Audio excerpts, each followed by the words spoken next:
Hello, I'm Karen Stathoplos, and today I'm going to be reading you a couple chapters from Anne of Green Gables by Lucy Maud Montgomery.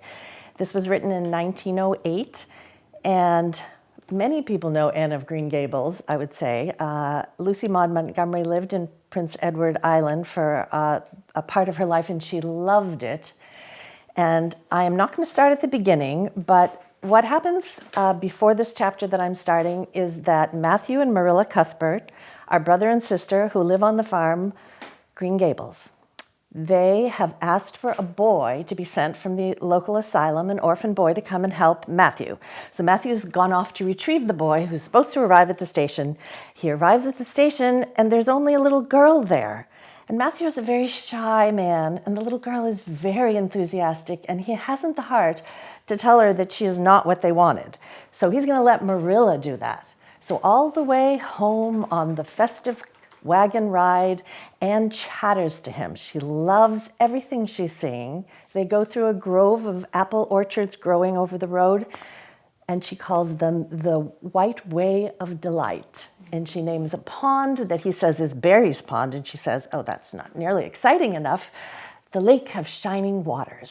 So eventually they arrive at Green Gables, and Matthew and Anne come in to see Marilla. And this chapter is called Marilla Cuthbert is Surprised. Marilla came briskly forward as Matthew opened the door. But when her eyes fell on the little odd figure in the stiff, ugly dress with the long braids and red hair and the eager, luminous eyes, she stopped short in amazement. "Matthew Cuthbert, who's that?" she ejaculated. "Where's the boy?" "There wasn't any boy," Matthew said wretchedly. "There was only her." He nodded at the child, remembering that he had never even asked her name. "No boy? But there must have been a boy," insisted Marilla. "We sent word to Mrs. Spencer that we wanted a boy." "Well, she brought her. I asked the station master and I had to bring her home. She couldn't be left there, no matter where the mistake had come in." "Well, this is a pretty piece of business," ejaculated Marilla. During this dialogue, the child had remained silent, her eyes roving from one to the other, all the animation fading out of her face. Suddenly, she seemed to grasp the full meaning of what had been said. Dropping her precious carpeting, she sprang forward a step and clasped her hands. "You don't want me," she cried. "You don't want me because I'm not a boy. I might have expected it. Nobody ever did want me. I might have known it was all too beautiful to last. I might have known nobody really did want me. Oh, what shall I do? I'm going to burst into tears." And burst into tears she did, sitting down on a chair by the table, flinging her arms out upon it and burying her face in them. She proceeded to cry stormily. Marilla and Matthew looked at each other. Neither of them knew what to say or do. Finally, Marilla stepped lamely into the breach. Well, there's no need to cry about it." "Yes, there is need." The child raised her head quickly, revealing a tear-stained face and trembling lips. "You would cry too if you were an orphan and had come to a place you thought was going to be a home and found out they didn't want you because you weren't a boy. Oh, this is the most tragical thing that has ever happened to me."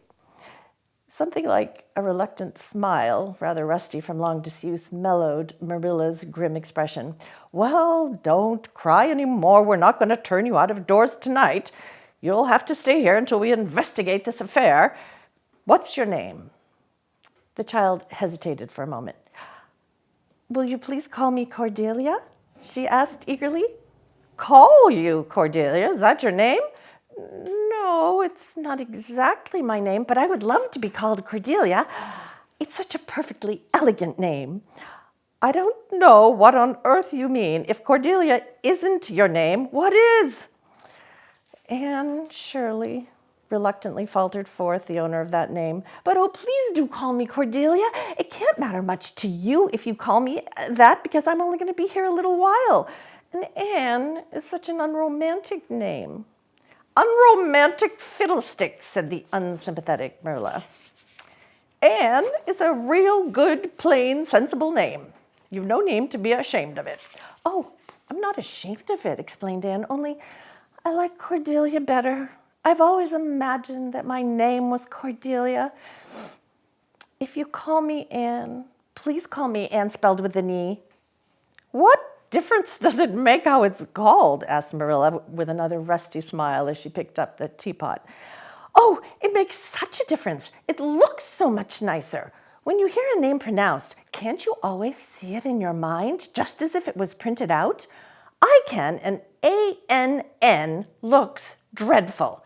But A-N-N-E looks so much more distinguished. If you'll only call me Anne spelled with an E, I shall try to reconcile myself to not being called Cordelia. Very well then, Anne spelled with an E. Can you tell us how this mistake came to be made? We sent word to Mrs. Spencer to bring us a boy. Were there no boys at the asylum? Oh, yes, there was an abundance of boys, but Mrs. Spencer said distinctly that you wanted a girl about 11 years old, and the matron thought she said I would do. You don't know how delighted I was. I couldn't sleep all last night for joy. Oh, she said reproachfully to Matthew, why didn't you tell me at the station you didn't want me and leave me there? If I hadn't seen the white way of delight in the lake of shining waters, it wouldn't be so hard.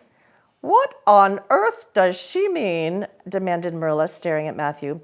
Oh, she's just referring to some conversation we had on the road, said Matthew hastily. I'm going out to put the mare in, Marilla. Did Mrs. Spencer bring anybody over besides you? Continued Marilla when Matthew had gone out. She brought Lily Jones for herself. Lily's only 5 years old and she is very beautiful. She has nut brown hair. If I was very beautiful and had nut brown hair, would you keep me? No, we want a boy to help Matthew on the farm. A girl would be of no use to us. Take off your hat and I'll lay it in your bag on the hall table. Anne took off her hat meekly. Matthew came back presently and they sat down to supper, but Anne could not eat. In vain she nibbled at the bread and butter and pecked at the crabapple preserves out of the little scalloped glass dish by her plate. She really didn't make any headway at all. You're not eating anything, said Marilla sharply, eyeing her as if it were a serious shortcoming. Anne sighed. I can't. I'm in the depths of despair. Can you eat when you're in the depths of despair? I've never been in the depths of despair, so I can't say, responded Marilla. Weren't you? Well, didn't you ever imagine that you were in the depths of despair? No, I didn't. Well, then I don't think you can understand what it's like. It's a very uncomfortable feeling indeed. When you try to eat, a lump comes right up in your throat and you can't swallow anything. Not even if it was a chocolate caramel. I had one chocolate caramel once, 2 years ago, and it was simply delicious. I've often dreamed since then that I had a lot of chocolate caramels, but I always wake up just before I'm going to eat them. I do hope you won't be offended because I can't eat. Everything is extremely nice, but still, I cannot eat. I guess she's tired, said Matthew, who hadn't spoken since his return from the barn. Best put her to bed, Marilla. Marilla had been wondering where Anne should be put to bed. She had prepared a couch in the kitchen chamber for the desired and expected boy, but although it was neat and clean, it did not seem quite the thing to put a girl there somehow. But the spare room was out of the question for such a stray waif, so there remained only the east gable room. Marilla lighted a candle and told Anne to follow her, which Anne spiritlessly did, taking her hat and carpetbag from the hall table as she passed. Marilla set the candle on a three-legged, three-cornered table and turned down the bedclothes. I suppose you have a nightgown? She questioned. Anne nodded. Yes, I have two. The matron of the asylum made them for me. They're fearfully skimpy. There's never enough to go around in an asylum, so things are always skimpy, at least in a poor asylum like ours. I hate skimpy nightdresses, but one can dream just as well in them as in lovely trailing ones with frills around the neck. That's one consolation. Well, undress as quick as you can and go to bed. Anne did just that. Good night, Marilla said a little awkwardly, but not unkindly. Anne's white face and big eyes appeared over the bedclothes with a startling suddenness. "How can you call it a good night when you know it must be the very worst night I've ever had?" she said reproachfully. Then she dived down into invisibility again. Marilla went slowly down to the kitchen and proceeded to wash the supper dishes. Matthew was smoking, a sure sign of perturbation of mind. He seldom smoked, for Marilla set her face against it as a filthy habit, but at certain times and seasons he felt driven to it, and then Marilla winked at the practice, realizing that a mere man must have some vent for his emotions. "Well, this is a pretty kettle of fish," she said wrathfully. "This is what comes of sending word instead of going ourselves. Richard Spencer's folks have twisted that message somehow. One of us will have to drive over and see Mrs. Spencer tomorrow, that's certain. This girl will have to be sent back to the asylum." "Yes, I suppose so," said Matthew reluctantly. "You suppose so? Don't you know it?" "Well, now, she's a real nice little thing, Marilla. It's kind of a pity to send her back when she's so set on staying here." "Matthew Cuthbert, you don't mean to say that you think we ought to keep her?" Marilla's astonishment could not have been greater if Matthew had expressed a sudden predilection for standing on his head. "Well, no, now, I suppose not exactly," stammered Matthew. I suppose we could hardly be expected to keep her." "I should say not. What good would she be to us?" "We might be some good to her," said Matthew suddenly and unexpectedly. "Matthew Cuthbert, I believe that child has bewitched you. I can see as plain that you want to keep her." "Well, she's a real interesting little thing," persisted Matthew. "You should have heard her talk coming from the station." Oh, she can talk fast enough. I saw that at once. It's nothing in her favor either." "I don't like children who have so much to say. I don't want an orphan girl, and if I did, she wouldn't be the style that I'd pick. There's something I don't understand about her." I could hire a French boy to help me," said Matthew, "and she'd be company for you." "I'm not suffering for company," said Marilla shortly, "and I'm not going to keep her." "Well, now, just as you say, of course, Marilla," said Matthew, rising and putting his pipe away. "I'm going to bed." And to bed went Matthew, and to bed, when she had put her dishes away, went Marilla, frowning most resolutely. And upstairs in the east gable, a lonely, heart-hungry, friendless child cried herself to sleep. Morning at Green Gables. It was broad daylight when Anne awoke and sat up in bed, staring confusedly at the window through which a flood of cheery sunshine was pouring, and outside of which something white and feathery waved across glimpses of blue sky. For a moment, she couldn't remember where she was. First came a delightful thrill, as of something very pleasant, and then a horrible remembrance. This was Green Gables, and they didn't want her because she wasn't a boy. But it was morning, and yes, it was a cherry tree in full bloom outside her window. With a bound, she was out of bed and across the floor. Anne dropped on her knees and gazed out at the June morning, her eyes glistening with delight. Oh, wasn't it beautiful? Wasn't it a lovely place? Suppose she wasn't really going to stay here. She could imagine she was. There was scope for imagination here. She knelt there, lost to everything but the loveliness around her, until she was startled by a hand on her shoulder. Marilla had come up unheard by the small dreamer. "It's time you were dressed," she said curtly. Marilla really did not know how to talk to the child, and her uncomfortable ignorance made her crisp and curt when she didn't mean to be. Anne stood up and drew a long breath.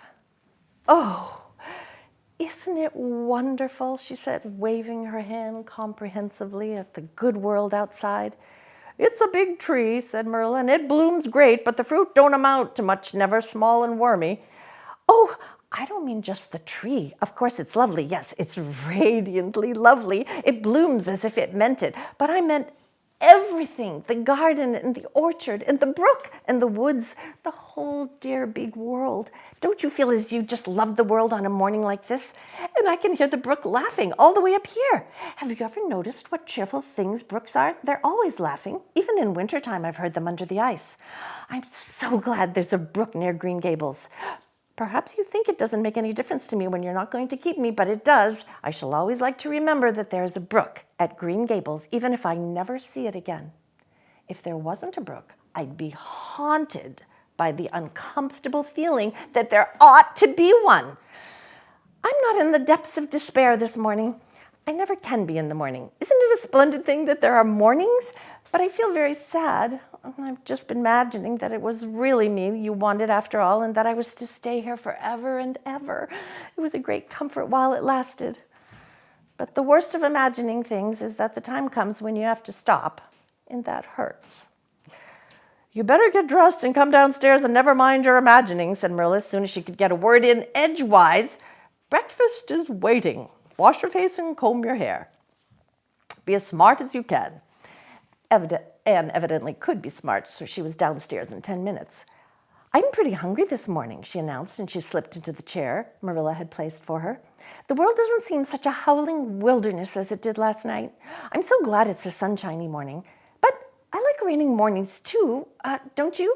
You don't know what's going to happen through the day, and there's so much scope for the imagination. But I'm glad it's not rainy today because it's easier to be cheerful and bear up under affliction on a sunshiny day. I feel that I have a good deal to bear up under. It's all very well to read about sorrows and imagine yourself living through them heroically, but it's not so nice when you really come to have them, is it? For pity's sake, hold your tongue, said Marilla. You talk entirely too much for a little girl. Thereupon, Anne held her tongue until the end of the meal. When the meal was ended, Anne came out of her reverie and offered to wash the dishes. Can you wash dishes right? Asked Marilla distrustfully. Pretty well. I'm better at looking after children, though. I've had so much experience at that. It's such a pity you haven't any here for me to look after. I don't feel as if I wanted any more children to look after than I've got at present. You're a problem enough in all conscience. What's to be done with you, I don't know. Matthew is a most ridiculous man. I think he's lovely, said Anne reproachfully. He's so very sympathetic. He didn't mind how much I talked. He seemed to like it. I felt that he was a kindred spirit as soon as ever I saw him. You're both queer enough, if that's what you mean by kindred spirit, said Marilla with a sniff. Yes, you may wash the dishes. Take plenty of hot water and be sure you dry them well. Anne washed the dishes deftly enough, and Marilla afterwards told her that she might go out of doors and amuse herself until dinner time. Anne flew to the door, eyes alight, glowing. On the very threshold, she stopped short, wheeled about, came back and sat down at the table, light and glow as effectually blotted out as if someone had clapped an extinguisher on her. What's the matter now? Demanded Marilla. I don't dare go out, said Anne in a tone of a martyr relinquishing all earthly joys. If I can't stay here, there's no use in my loving Green Gables. And if I go out there and get acquainted with all those trees and flowers and the orchard and the brook, I'll not be able to help loving it. It's hard enough now, so I won't make it any harder. I want to go out so much, everything seems to be calling me, Anne, Anne, come out to us, Anne. We want a playmate, but it's better not. There's no use in loving things if you have to be torn from them, is there? And it's so hard to keep from loving things, isn't it? That was why I was so glad when I thought I was going to live here. I thought I'd have so many things to love and nothing to hinder me. But that brief dream is over. I'm resigned to my fate now, so I don't think I'll go out for fear I'll get unresigned again. I never in all my life saw or heard anything to equal her, muttered Marilla, beating a retreat down cellar after potatoes. She is kind of interesting, as Matthew says. I can feel already that I'm wondering what on earth she'll say next. She'll be casting a spell over me, too. She's cast it over Matthew. That look he gave when he went out, said everything. I wish he was like other men and would talk things out. But what's to be done with a man who just looks? I suppose I could have the mare and buggy this afternoon, Matthew, said Marilla. Matthew nodded and looked wistfully at Anne. Marilla intercepted the look and said grimly, I'm going to drive over to White Sands and settle this thing. I'll take Anne with me, and Mrs. Spencer will probably make arrangements to send her back to Nova Scotia at once. I'll set your tea out for you, and I'll be home in time to milk the cows. Still, Matthew said nothing, and Marilla had a sense of having wasted words. There's nothing more aggravating than a man who won't talk back. Matthew hitched the sorrel into the buggy in due time, and Marilla and Anne set off. Matthew opened the yard gate for them, and as they drove slowly through, he said to nobody in particular, "Little Jerry Botte from the creek was here this morning, and I told him I guessed I'd hire him for the summer." Marilla made no reply, but she hit the unlucky sorrel with such a vicious clip with a whip that the fat mare, unused to such treatment, whizzed indignantly down the lane, bounced along. Marilla looked back once as the buggy bounced along and saw that aggravating Matthew leaning over the gate, looking wistfully after them.